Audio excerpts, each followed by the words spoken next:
Hello, friends and nonprofit leaders. How are you doing during this shutdown? I hate to even ask. Have you adapted to the new normal yet? I have to say, this is the first week in a long time where I've felt like I've had a handle on my schedule. I mean, it's like a bicycle handle that's not quite tight enough and it kind of loops around when you put any weight on it, but it's there. And yes, I have washed my hands. So listen, as the world adjusts to this life at home, having children at home, parents and guardians forced to be homeschooling, have you considered what life is like for children in foster care?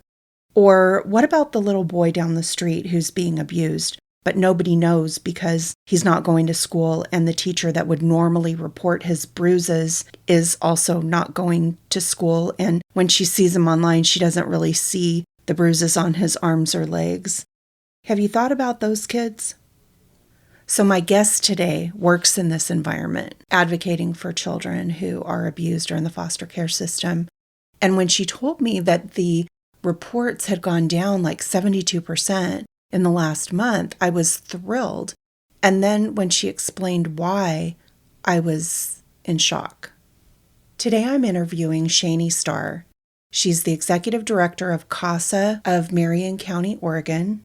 And because of her big heart and a faith that really compels her to advocate for the children, this world is a better place. Our conversation traces Shani's journey all the way from being a leader in her church youth group, through different nonprofit positions that she's had throughout her career, into her executive director position at CASA. We talk about the importance of mentors. We talk about the importance of mentoring. And we also get into a really deep discussion about our faith. Now, I will tell you that that is a bonus that you'll have to go onto the website to listen to.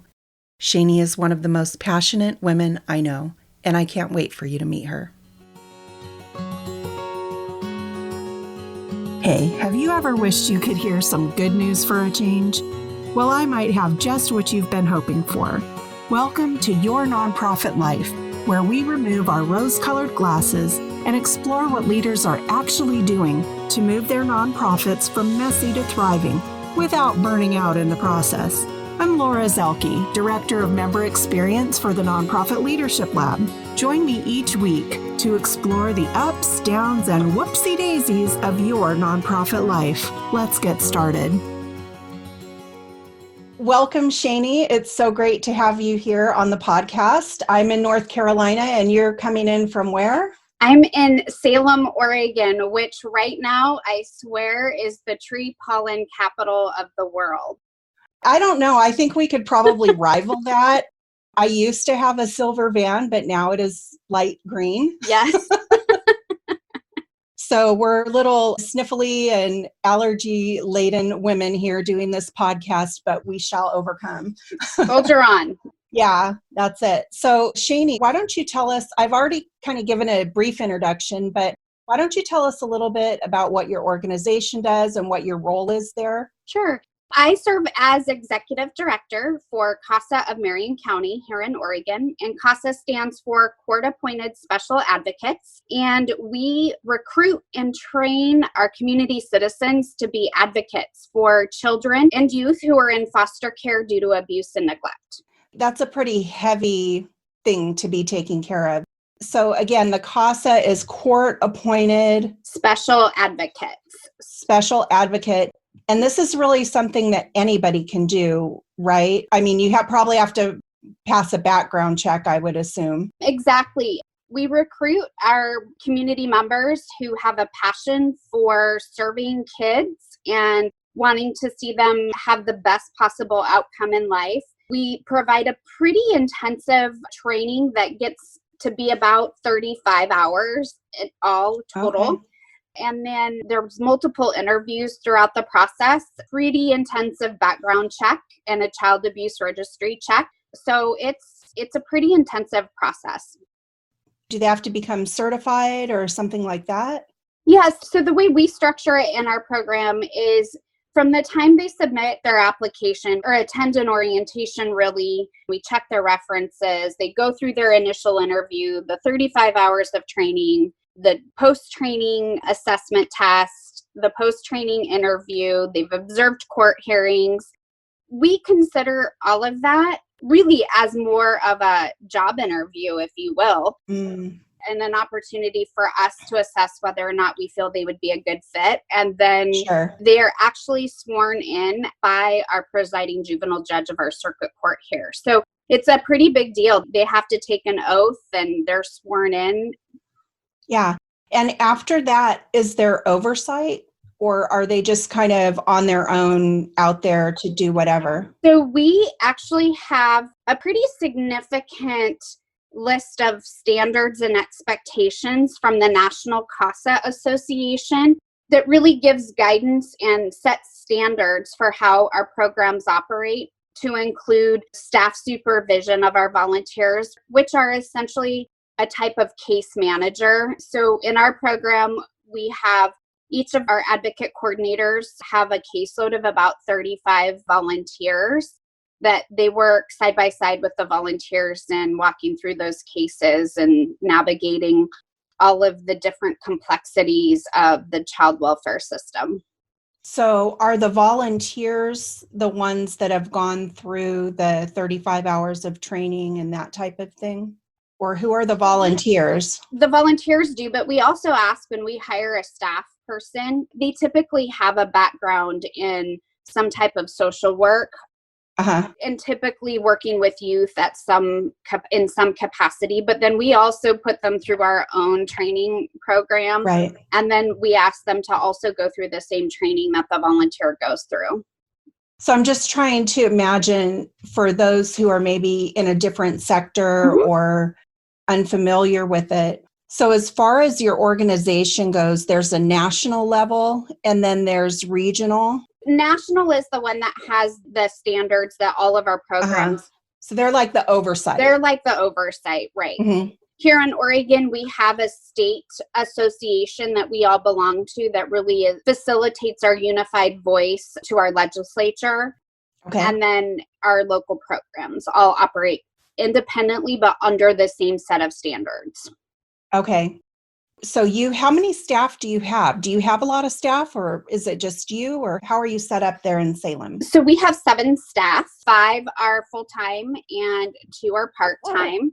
We are a pretty lean organization. Many people that work in the nonprofit sector understand the value of our volunteer hours, but it is really our volunteers who do the work. And I look at it as we are a community-owned, volunteer-driven, staff-supported organization. If it weren't for the volunteers, we could not do what we do. And as I'm just getting a more clear picture, so your staff are the ones who are kind of, I guess, for lack of a better term, the case managers. Like, are they the ones who assign CASA? So like I could be a CASA. I could go to this volunteer training. I'm not an employee of your organization, but I would basically be putting myself available to you to become an advocate for a child who's in foster care. Right. Is it up to me how many of those I take on? So our standards limit the number of cases that a volunteer can take to 2. Okay. And so that's really the guidance of the standards are really meant to help ensure quality service and integrity to the model of the CASA program. Wow. So if I can only have 2, so I have 2 questions. One is, so let's say I'm assigned a little boy named Frank and a little girl named Juanita. Okay. So I have Frank and Juanita. Am I with them for however many years I'm needed? So if Frank is 2, then I'm his CASA until he's 18 or forever? How does that work? So we ask our volunteers to stay with their assigned case for the duration of the case. Okay. Or like if the kid is adopted. Right. Or they're reunited with their biological family, or they move into a permanent guardianship. We ask the volunteer to stay with the case for the duration. Sure. And when we say case, that really means a sibling unit. we might have one case might have three siblings, or one case might have one child, or we have a case Right. right now where we have 7 siblings. And so we've assigned Wow. 2 people to that case just because it's so many Sure. kiddos. Right. But we want to make sure that all of those siblings are getting consistent advocacy, which is Sure. why we assign 2 people so they work with that entire case. And so when we think about Frank and Juanita that I'm taking care of, if I'm a CASA volunteer, how many kids are in the system, and do you have enough CASA volunteers to advocate for all these kids? And what happens if there are sibling units or kids in foster care who don't have a CASA representative? What happens then? That's a pretty common question. Right now in our county alone, we have 600 children who are in foster care. That equals roughly about the need for about 200 CASA volunteers. And we do not have enough volunteers. We're probably about 40 volunteers short. So you said you're 40 volunteers short. Yeah, 40 to 50 volunteers short of the number that we need to serve all of our kids in care. You know, here in Oregon, just in the last month of March, just with the COVID-19 pandemic, we know that with the schools shut down, our kiddos don't have that first line, as I call it, eyes on kids, in terms of mandatory reporting for concerns of abuse and neglect. So the number of concerns to our state hotline have gone down by 70% in 1 month alone. The number of investigations that happened in the month of March decreased by 72%. And that is terrifying to me, because we also know, simultaneous to that, that when there are financial stressors, food insecurity, tension and anxiety within the home, and multiple toxic stress factors that would be normal in everyday life. Right. Then we have this pandemic where people are told to stay at home. It's horrifying to me. I know we don't have those first line mandatory reporters. That would be the teachers? That would be the teachers, the bus drivers, the childcare providers, after school programs, even to some extent our medical professionals, because most non-urgent medical care has been suspended right now. Yeah. So no dentists, so it's just, and it's terrifying to me what our numbers are going to look like when this is over. Yeah.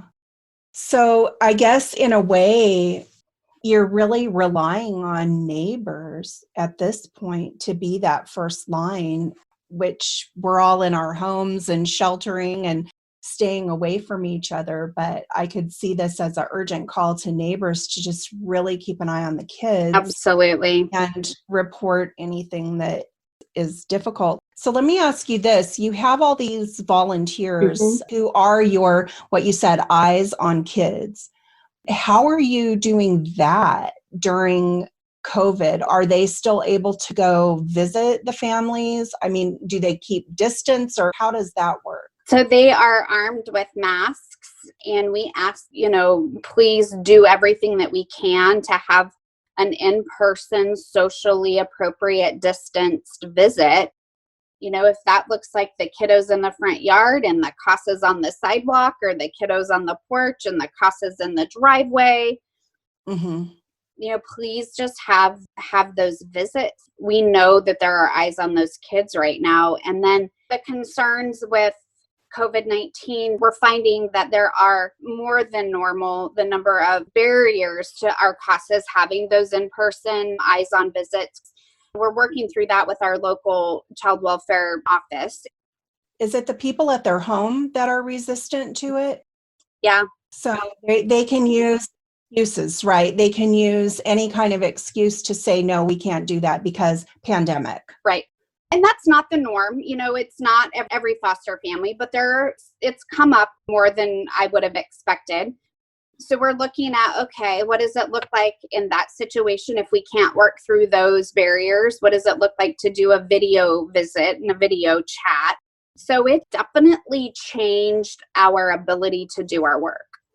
Well, I would say so. And I think part of what you're doing, they have to have the eyes on the kids. They're the ones taking care of them. I'm a little familiar with it because a really dear friend of mine brought home a abused baby from the hospital a few years ago. And I was part of that. I got to take care of him during the day because she was still working full time.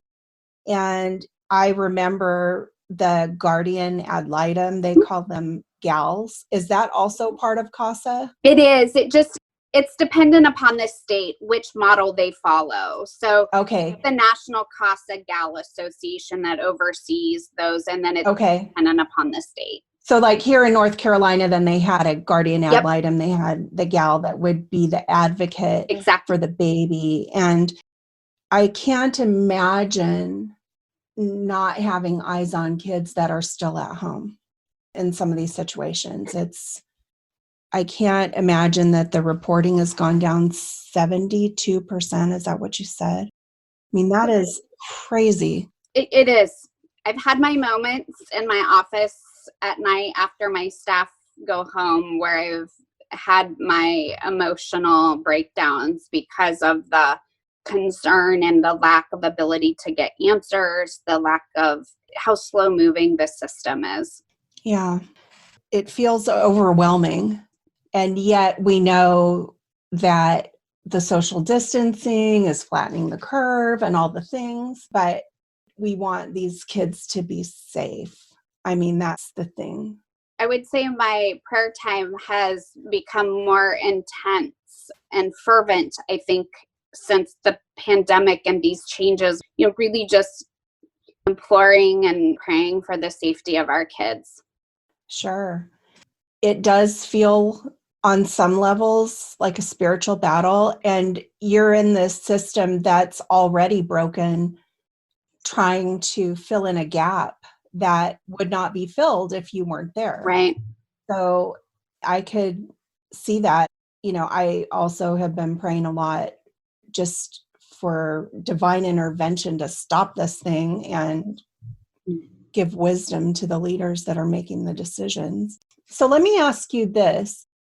How did you come to be involved in the nonprofit sector itself? And have you been with CASA the whole time, or what does your journey look like? So I have always been involved, if you will, ever since I was in high school in different projects or activities. When I graduated from college, I moved to the big city here in Oregon, and I volunteered for the American Cancer Society as a way to meet people and give back to a cause that had personally affected my family. After about a year of volunteering, I was asked if I would consider coming on staff. And so I jumped at that opportunity to get paid for something that I loved to do. Yeah. Mm-hmm. And that was the start of my paid nonprofit journey. I won't throw out dates to date myself or years, but it was a while ago. And I really found a passion in fundraising and community engagement. Fast forward to where I am now, I, took some different career changes throughout the years, but I had taken a position working for a local philanthropist here in Salem, where I live now. And I had always wanted to be a CASA, but I didn't think at the time or feel at the time that I could do and meet the expectations and work a full-time job. Mm-hmm. So I went to work for a local philanthropist, really managing their investments in different projects and nonprofits. So really like a program officer, if you will, Mm-hmm. at a foundation. And one of the opportunities that came across our plate was to support the local CASA program and really help rebuild and reignite the CASA program here in Salem, Oregon.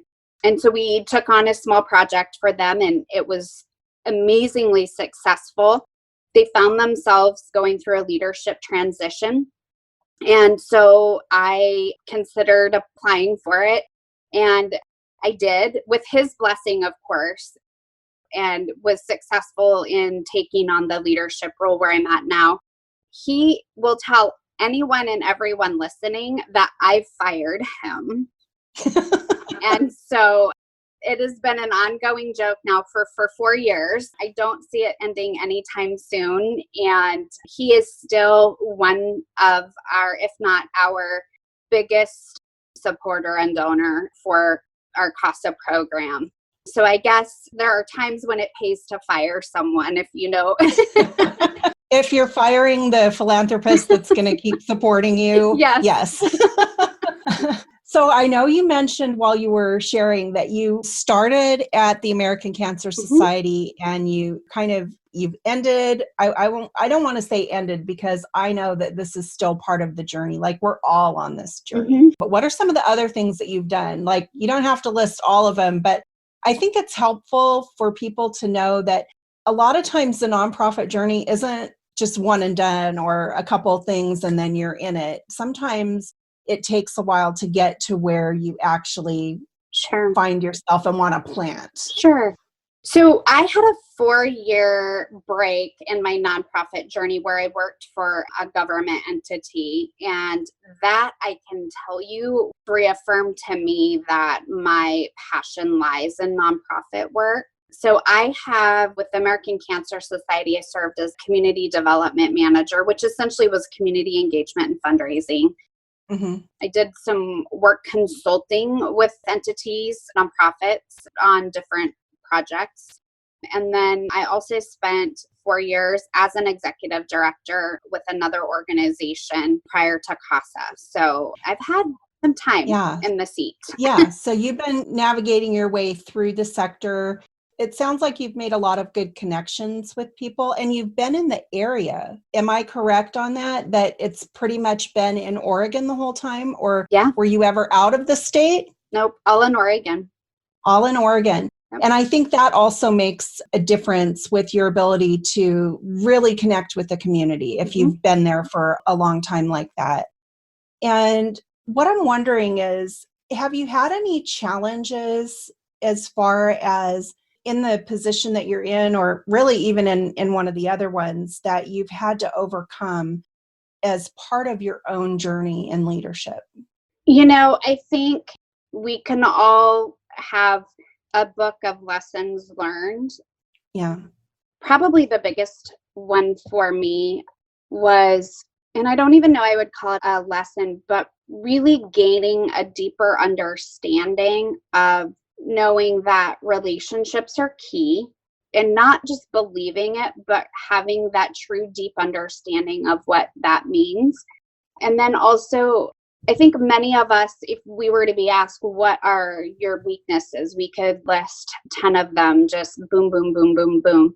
But taking it a step further and not just knowing them, but being aware of them and what are we doing in every day to work on making those weaknesses a strength?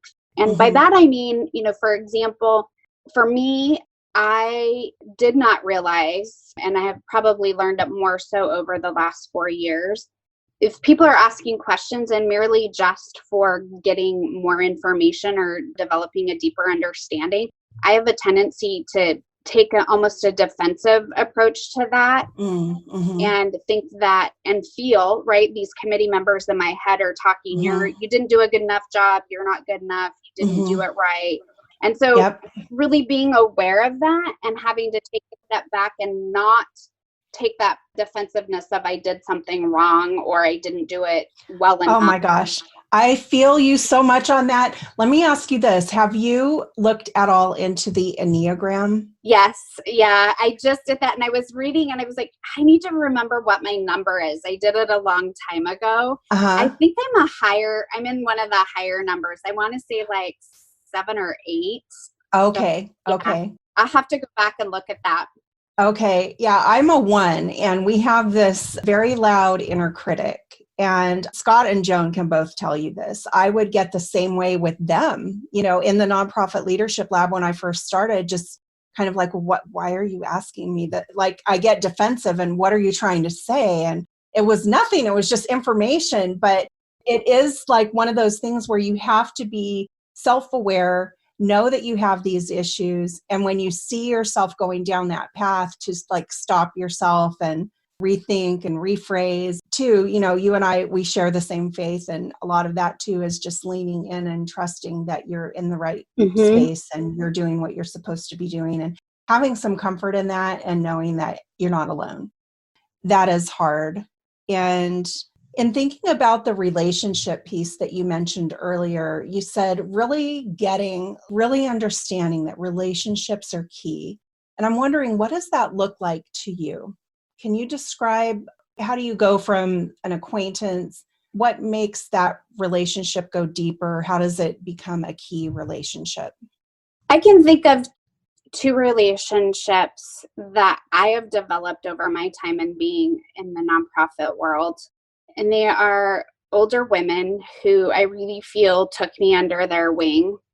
And it was learning how to, in terms of relationships, how to allow yourself to be vulnerable and open and honest with others, but also learning how to let other people be vulnerable with you, and being able to create that space and being okay with other people being vulnerable with you and accepting. And not trying to fix it, not trying to fix the problem while they're talking about it. Right. Yeah. And so really just creating that space where people can be vulnerable. I think for me personally, learning how to be vulnerable with other people and being okay with that. And that vulnerability doesn't necessarily equate to weakness. Yeah. But then also the flip side of that is allowing the space for other people to be vulnerable with me, and me being okay allowing others to be vulnerable. So that's really been, I think, a growth journey for me, probably within the last year or so, understanding that and becoming okay with that. So I found it very interesting when you said that relationships are key. When we talked a little bit further about it, you were pretty much focusing on a couple older women who took you under their wing. So, of course, my mind went to key relationships and donor cultivation and all of that. But you're more talking about on a personal level, that you've got to have people in your life who, I guess I kind of default back to Brene Brown because she's my hero forever. Amen. And if she ever listens to this, I would be so happy.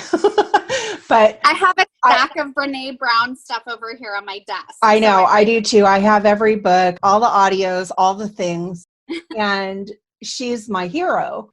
I could see that having these relationships in your life, you've got to have what she calls the square squad, that 1-inch piece of paper where you write down the names of people whose opinions really matter, who will also speak truth to you. Like, you can have that.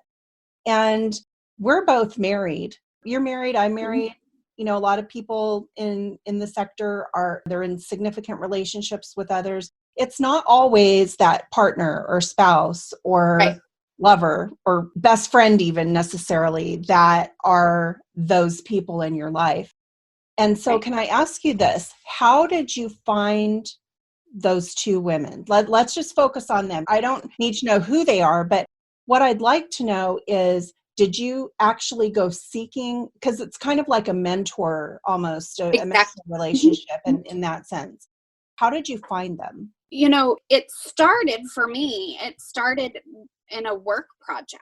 They were each with different organizations than I was with, and it was a collaborative project for work on a grant project.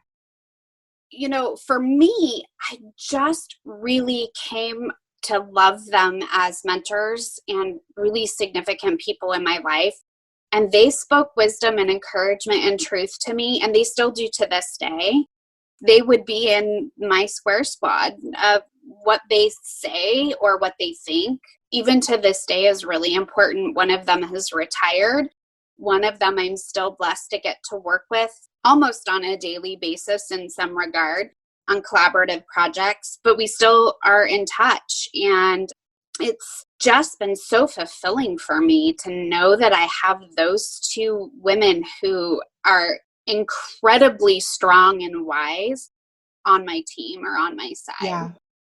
They've got my back. I think having that kind of a relationship with those two people has given me the ability to develop the confidence to have, like where you first went, those donor cultivation conversations has really given me the self-confidence to be able to have those relationships and be confident in cultivating donors and being confident in developing new relationships at a donor organizational level.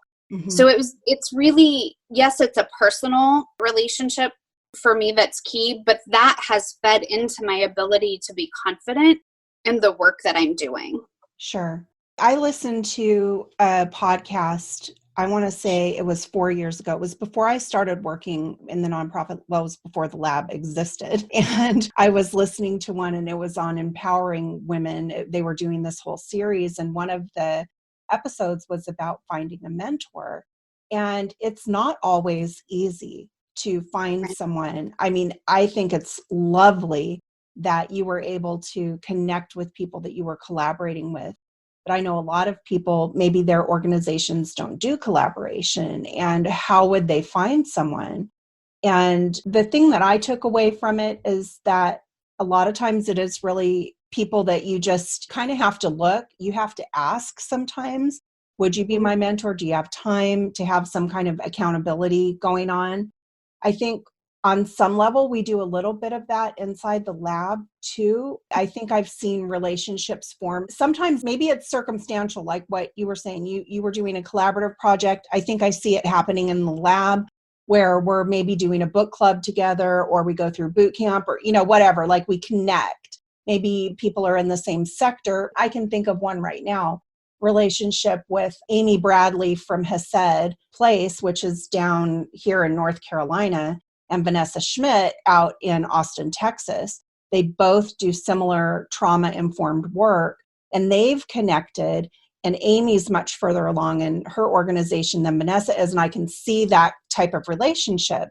So it doesn't have to be local necessarily, but it is something that I think there does, on some level, have to be a little bit of intentionality about cultivating that relationship. Once you realize, okay, for example, the lady that you were collaborating with and that you still get to meet on a daily basis, you had to put some intention behind that relationship because you realized at some point, okay, wow, she's somebody who's actually really speaking into my life. I need to cultivate that. Like, that's a relationship. I need to take some action and make sure that that relationship gets solidified. Does that seem? Exactly. Yeah. Well, let me ask you this. Do you ever find yourself in a position like that with other people, to where you're the one in the speaking truth and the one in that relationship? Or is that the next step? I think maybe I could say there's one that maybe I would define that as maybe me being the mentor, if you will. I don't know. She might, I don't know for sure, but I am trying to put that intentionality into reaching out and maintaining, that connection, because I think she has amazing potential, not trying to force it, but again, right, being okay and kind of letting it move forward at their speed. Sure.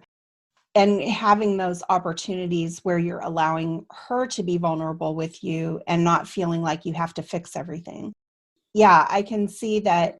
I think the older we get, the more the roles start to shift and transition, where maybe early on we had, and it's not that you ever get rid of the mentors, but early on we had mentors, maybe more so than us pouring into somebody else. But then there comes that transition time where you're also then able to pour into somebody else who's on their journey.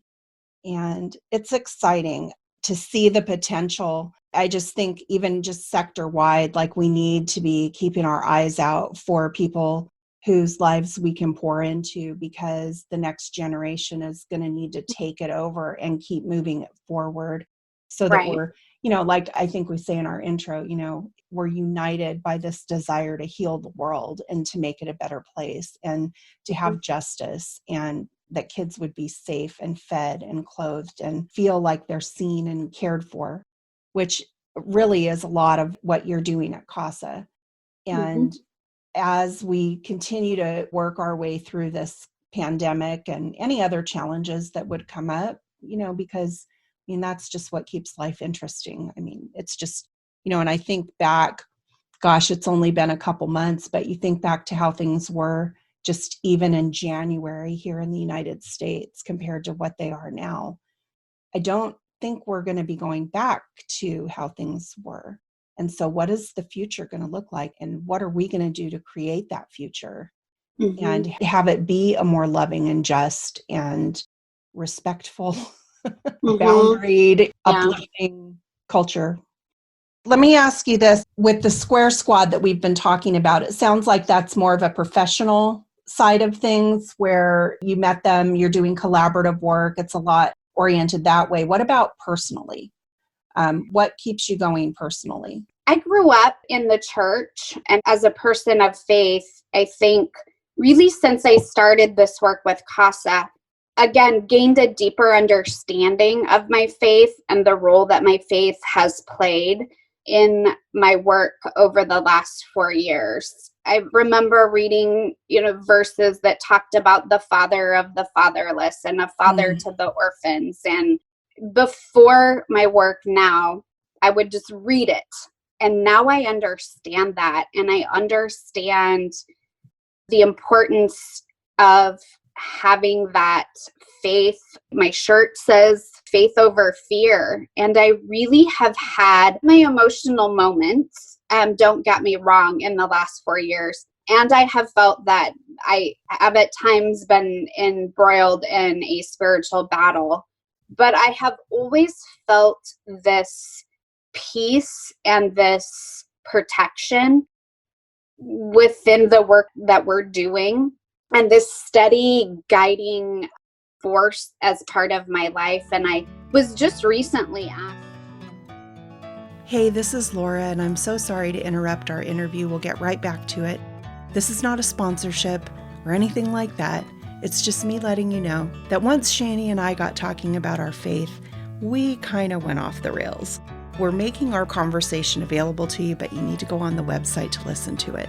If you want to hear what we had to say about faith, politics, COVID relief, the Ruth's Chris getting $20 million, and CASA getting $0, then you'll need to go on the website and listen to that, and you can find that in the show notes. Just click on that, go up to the website, yournonprofitlife.com, click on Shani's interview, and you can listen to the rest of our conversation. Now, back to our pre-recorded interview. What do you have planned for the rest of the year? What does that look? It's kind of hard to make plans, but how are you navigating right now through the crisis, and what's that looking like for you? So I don't mean to laugh, but I don't even know truly how to answer that question. I remember when it seems so long ago, we are here in Oregon, we are 5 weeks into the stay-at-home order. I remember thinking when it first came out, the stay-at-home, we're considered an essential service and work site. So I have the luxury, if you will, and blessing of being able to go into the office still. Meetings were getting canceled right and left. And I thought, and as I'm seeing all these cancellations of meetings that I had on my calendar come through, I thought, I am going to have so much time to read that stack of articles, literature, studies, assessments.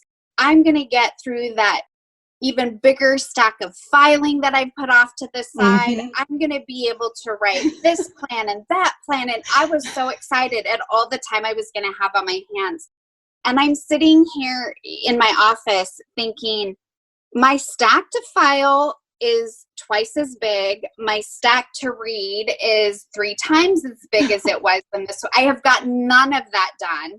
Yeah. And So I chuckle when you say what's your plan for the rest of 2020, because my plan when the stay-at-home order and everything was getting canceled has completely went out the door. So all that to say, I really don't even know what my plan is. We have a fundraiser scheduled for the end of June. Call me stubborn, call me have my head in the sand, call me optimistic. We have not canceled that fundraiser yet. It's a 5K, 10K run at the end of June. So I'm being super hopeful that our event will be the first one people can participate in when the stay-at-home order. Yeah. We'll see. Couple weeks, we'll see where we're at. Maybe a month. So we're still moving forward with that. Still, working my plan to cultivate donors. For us, our work hasn't stopped. The reality is child abuse and neglect is not stopping for COVID-19. So for me, it's just soldiering through, still doing the same work that we've done.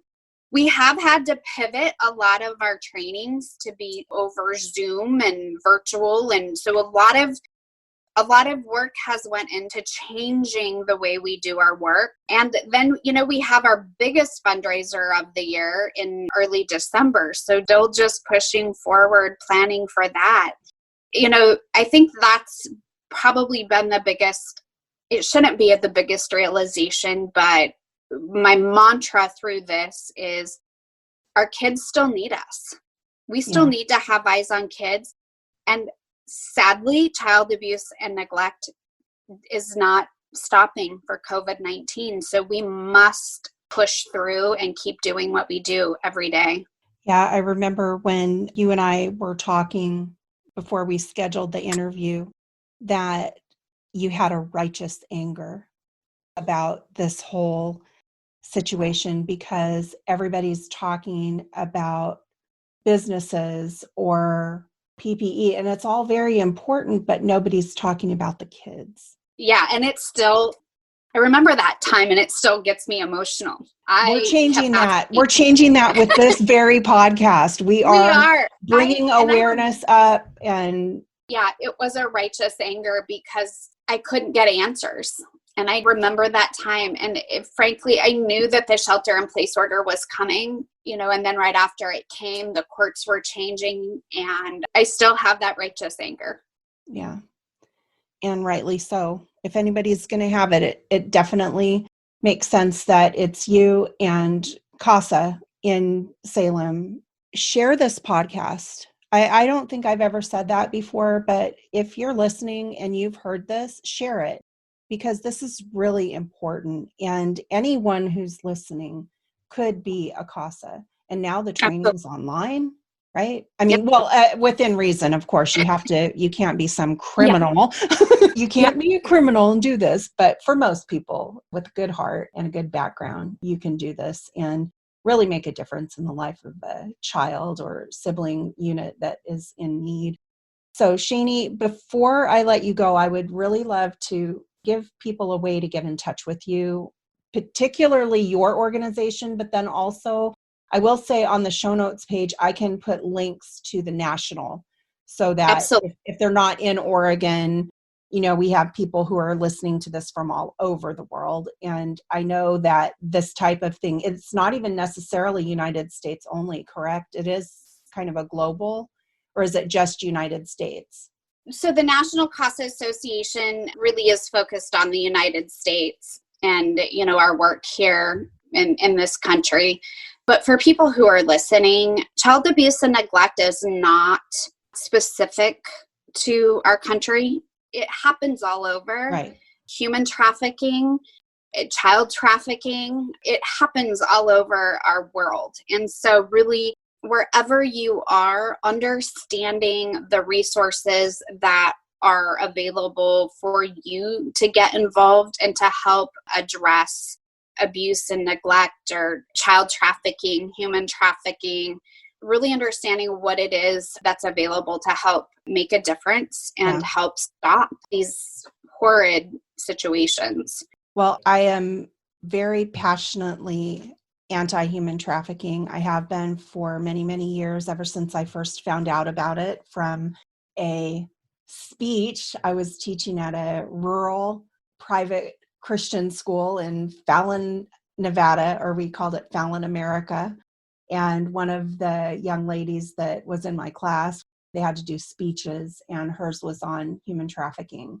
And I will say that was back like in 2008, maybe. Mm-hmm. And it's been a long time. So that's 12 years ago. And we're still fighting it. And it's just gotten worse and worse. And so in addition to the links that I have on the show notes page for your organization and for CASA nationally, I think I'm also going to put a couple links up for international organizations that are also fighting it.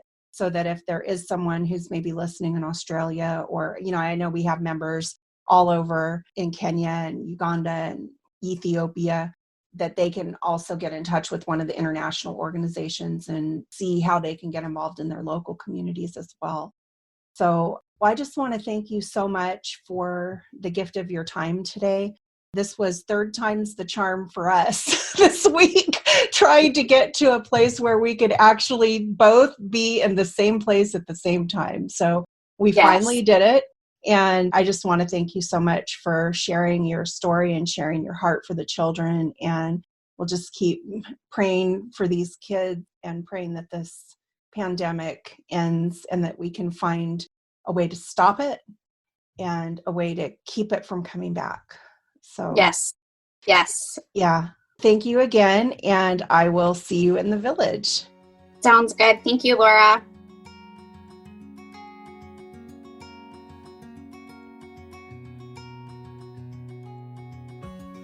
Thanks for listening. To access the show notes or share feedback on this podcast and link over to our socials, visit our website at yournonprofitlife.com. That's yournonprofitlife.com.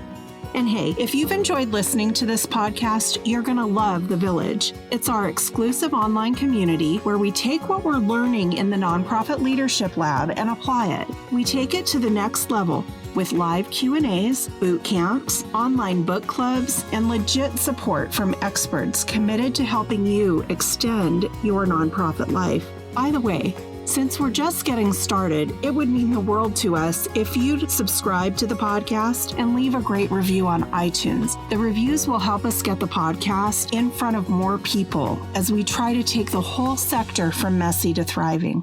See you next time.